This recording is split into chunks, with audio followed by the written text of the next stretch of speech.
الله يعلم ما تحمل كل أنثى وما تغيض الأرحام وما تزداد، وكل شيء عنده بمقدار. عالم الغيب والشهادة الكبير المتعال، سواء منكم من أسر القول ومن جهر به ومن هو مستخف بالليل وسارب بالنهار. له معقبات من بين يديه ومن خلفه يحفظونه من أمر الله. إن الله لا يغير ما بقوم حتى يغيروا ما بأنفسهم، وإذا أراد الله بقوم سوءا فلا مرد له، وما لهم من دونه من وال. هو الذي يريكم البرق خوفا وطمعا وينشئ السحاب الثقال، ويسبح الرعد بحمده والملائكة من خيفته، ويرسل الصواعق فيصيب بها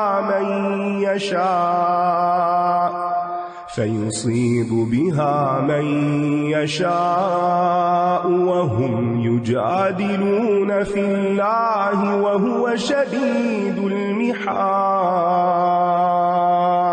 له دعوة الحق، والذين يدعون من دونه لا يستجيبون لهم بشيء إلا كباسط كفيه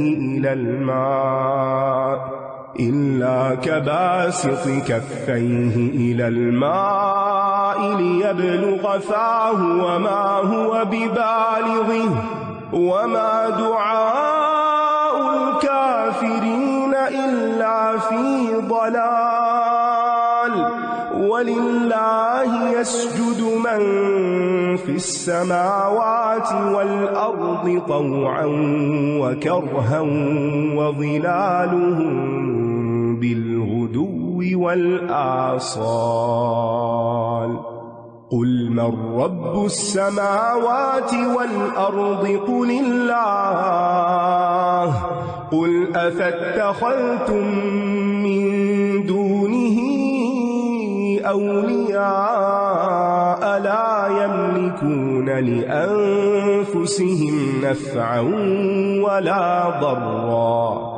قل هل يستوي الأعمى والبصير أم هل تستوي الظلمات والنور أم جعلوا لله شركاء خلقوا كخلقه فتشابه الخلق عليهم.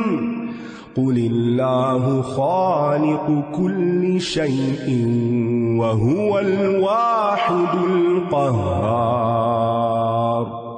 أنزل من السماء ماء فسالت أودية بقدرها فاحتمل السيل زبدا رابيا، ومما يوقدون عليه في النار ابتغاء حلية أو متاع زبد مثله كذلك يضرب الله الحق والباطل، فأما الزبد فيذهب جفاء، وأما ما ينفع الناس فيمكث في الأرض كذلك يضرب الله الأمثال. للذين استجابوا لربهم الحسنى والذين لم يستجيبوا له لو أن لهم ما في الأرض جميعا ومثله معه لافتدوا به أولئك لهم سوء الحساب ومأواهم جهنم وبئس المہاد۔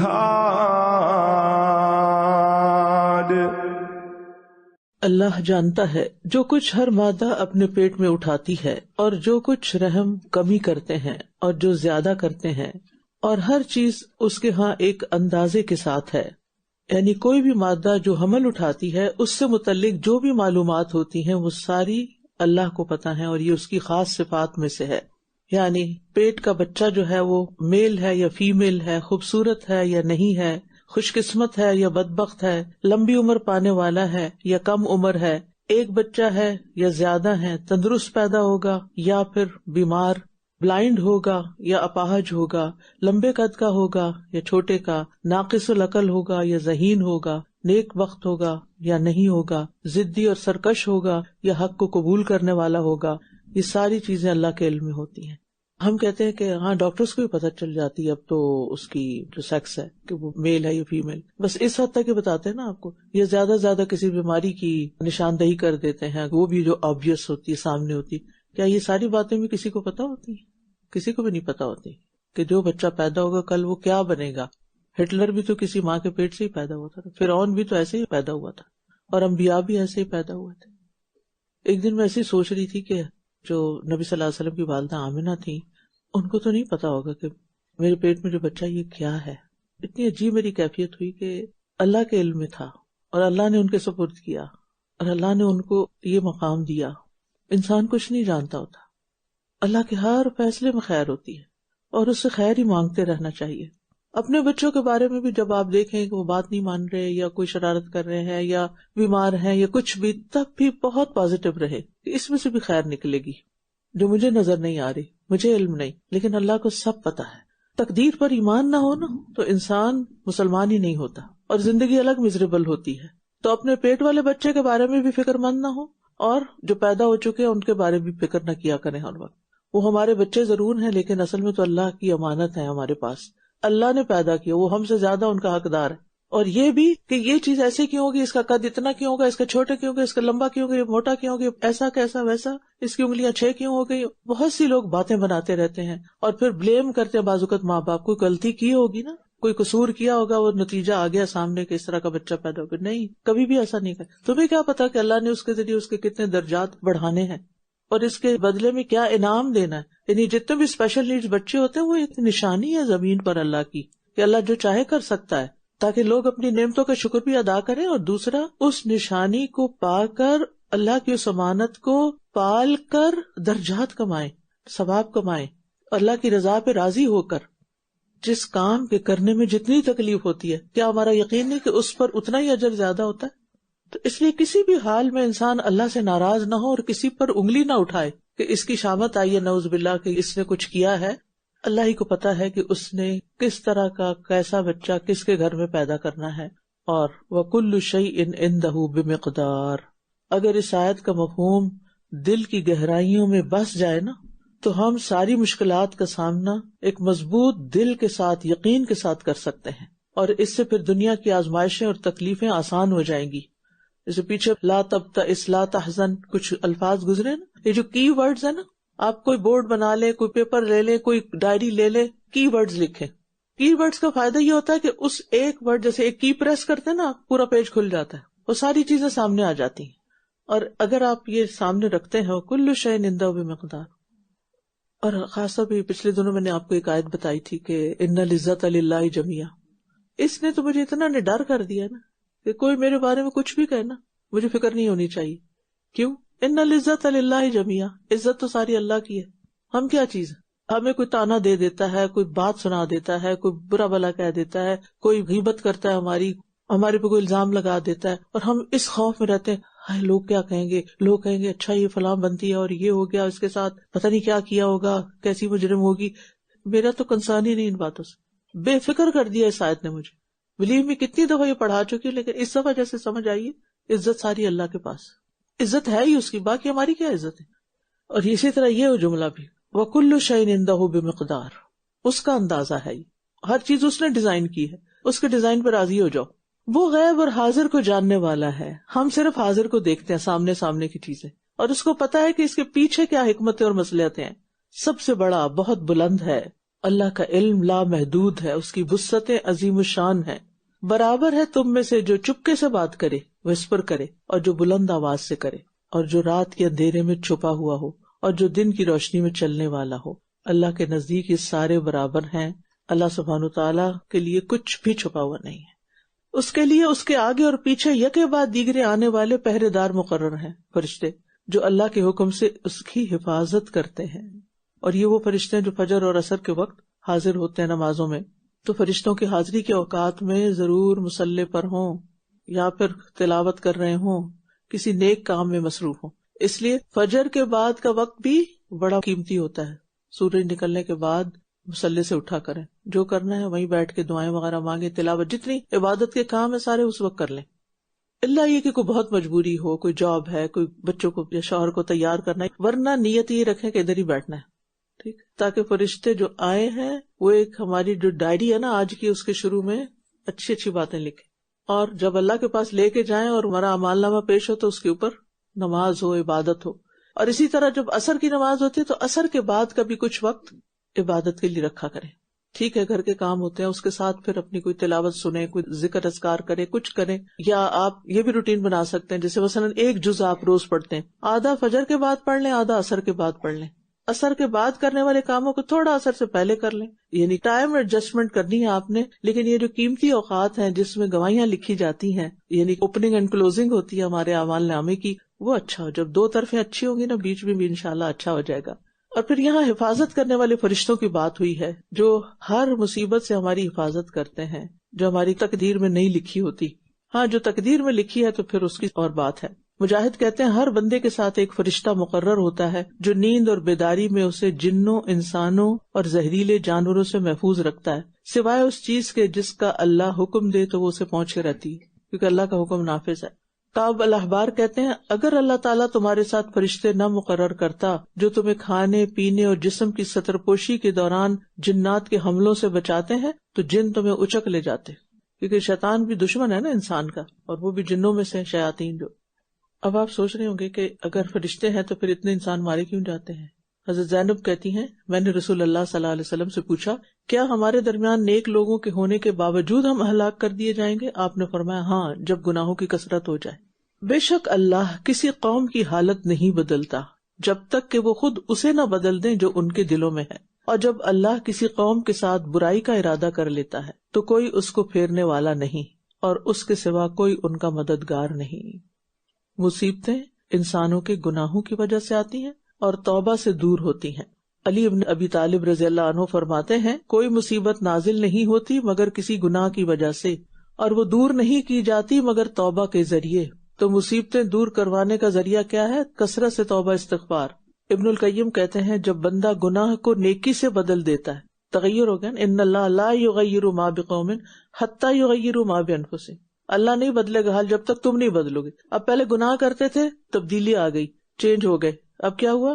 نیکی کا کام کرنے لگے. تو وہ کہتے ہیں کہ اللہ اس پر عذاب کو عافیت سے اور ذلت کو عزت سے بدل دیتا ہے. یہ ہے نسخہ دنیا کی نعمتیں پانے کا بھی، اور آخرت کی تو ہے اسی کے ساتھ. تو گویا تبدیلی کا آغاز انسان کے اپنے اندر سے ہوتا ہے.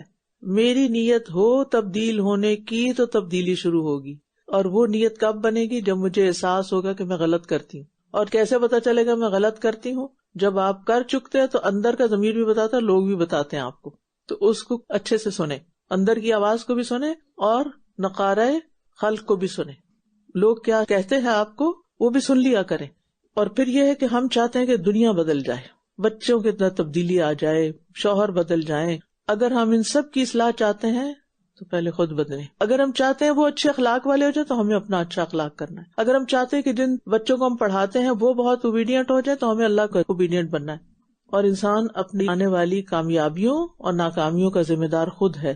یہ ہے میسج یہاں سے. اللہ نہیں تبدیل کرتا جب تک کہ تم تبدیل نہ ہوگے.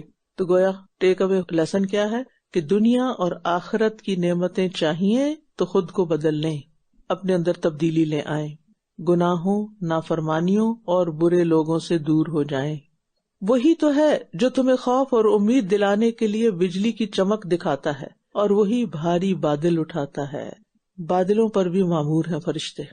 بادل اور بارش میں امید اور خوشی بھی ہوتی ہے، اور اس کے ساتھ خوف بھی ہوتا ہے. بعض اوقات بارش جو ہے وہ رحمت بن کے آتی ہے، اور بعض اوقات عذاب بھی بن کے آتی ہے. اور بجلی کی گرج اس کی حمد کے ساتھ تسبیح کرتی ہے، اور فرشتے بھی اس کے خوف سے. اور وہی کڑکتی بجلیوں کو بھیجتا ہے، پھر وہ انہیں جس پر چاہتا ہے گرا دیتا ہے، جبکہ یہ اللہ کے بارے میں جھگڑ رہے ہوتے ہیں، اور وہ شدید قوت والا ہے، جو چاہے کر سکتا ہے. جہاں سجدے کی آیت آتی ہے نا، تو عربی میں جب تلاوت ہو رہی ہوتی ہے اور سامنے وہ نشان بھی آتا ہے یلو سا، تو اس وقت جب آیت اینڈ ہو جائے تو اس کے بعد جہاں بیٹھے وہیں پر ہی سر جھکا دیا کریں. یہ سب سے افضل ہے. ٹھیک ہے، یعنی ویسے تو افضل ترین بات یہ ہے کہ آپ وضو سے ہوں، مصلی پہ ہوں، اور آپ پورا پراپر زمین پہ سر رکھ کے سجدہ کریں. لیکن اگر یہ پاسبل نہ ہو، آپ کہیں راہ چلتے بھی سن رہے ہیں، تو پھر کیا کریں؟ جہاں ہیں وہیں جھک جائیں. تو بہرحال یہاں وہ شدید المحال، یعنی اللہ سبحانہ وتعالیٰ شدید گرفت کرنے والا بھی ہے. اور گرج چمک بادلوں کی بھی گفتگو ہے. بادل گرجنے پہ اللہ کی تسبیح کرتے ہیں.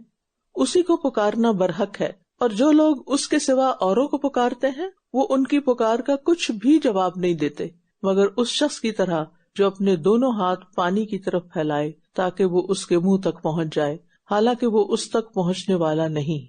اور کافروں کا بتوں کو پکارنا محض گمراہی ہے. دعوت الحق سے کیا مراد ہے؟ اللہ کی توحید اور اس کی خالص پکار، یعنی صرف اللہ کو پکارنا اور لا الہ الا اللہ کہنا. اور مشرکین کی غیر اللہ کو پکارنے کی مثال ایسے ہے جیسے پیاسا پانی سے کہے کہ میری پیاس بجھاؤ، تم آؤ ادھر. تو کیا کرنا پڑتا ہے؟ پانی کے پاس جانا پڑتا ہے یا بلانا پڑتا ہے پانی کو؟ اگر آپ سارا دن بھی پانی کو بلاتے رہے تو کچھ نہیں ملے گا. تو پیاسے کی یہ پکار باطل اور لغو ہے. اسی طرح معبودان باطل کو 1000 بار بھی پکارا جائے تو کچھ نہیں سنتے، اور بالفرض اگر کوئی سن بھی لے تو مدد کے قابل نہیں.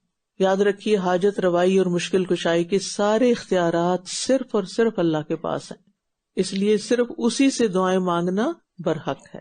اور اللہ ہی کو سجدہ کرتے ہیں جو بھی آسمانوں اور زمین میں ہیں، خوشی اور ناخوشی سے، اور ان کے سائے بھی صبح اور شام سجدہ کرتے ہیں. سجدہ کا مطلب ہوتا ہے جسم کے سب سے اونچے حصے کو، باعزت حصے کو، پیشانی کو، ناک کو کسی کے سامنے زمین پر رکھ دینا، نیچے سے نیچا کر دینا، اور اس طرح اپنی عاجزی اور انکساری کا اظہار کرنا. تو کائنات کی ہر چیز اللہ تعالیٰ کے سامنے اپنی عاجزی اور بے بسی کا اظہار کر رہی ہے. خود انسان کا جسم بھی اللہ ہی کا اطاعت گزار ہے، اسی کے آگے جھکا ہوا ہے، لیکن انسان غافل ہے. اور پھر یہ کہ صبح اور شام 2 وقت کی بات ہے خاص طور پر. تو ابھی بات ہو رہی تھی نا صبح کے وقت فجر کی اور عصر کی. آپ ان سے پوچھیے آسمان اور زمین کا رب کون ہے؟ کہہ دیجیے اللہ. کہہ دیجیے کیا پھر بھی تم نے اس کے سوا کچھ اور حمایتی بنا رکھے ہیں جو خود اپنی جانوں کے لیے بھی کسی نفع اور نقصان کے مالک نہیں ہو سکتے؟ کہہ دیجیے کیا اندھا اور دیکھنے والا برابر ہو سکتے ہیں؟ کیا اندھیرے اور روشنی برابر ہو سکتے ہیں؟ یا انہوں نے اللہ کے لیے کچھ شریک بنا لیے ہیں جنہوں نے اس کی تخلیق کی مانند کچھ پیدا کیا ہے، تو ان پر پیدائش مشتبہ ہو گئی ہے. کہہ دیجیے اللہ ہی ہر چیز کا خالق ہے، اور وہی اکیلا سب پر غالب ہے. اس نے آسمان سے پانی برسایا تو وادیاں اپنے اپنے اندازے کے مطابق بہہ نکلی، پھر سیلاب نے ابھرتا ہوا جھاگ اٹھا لیا.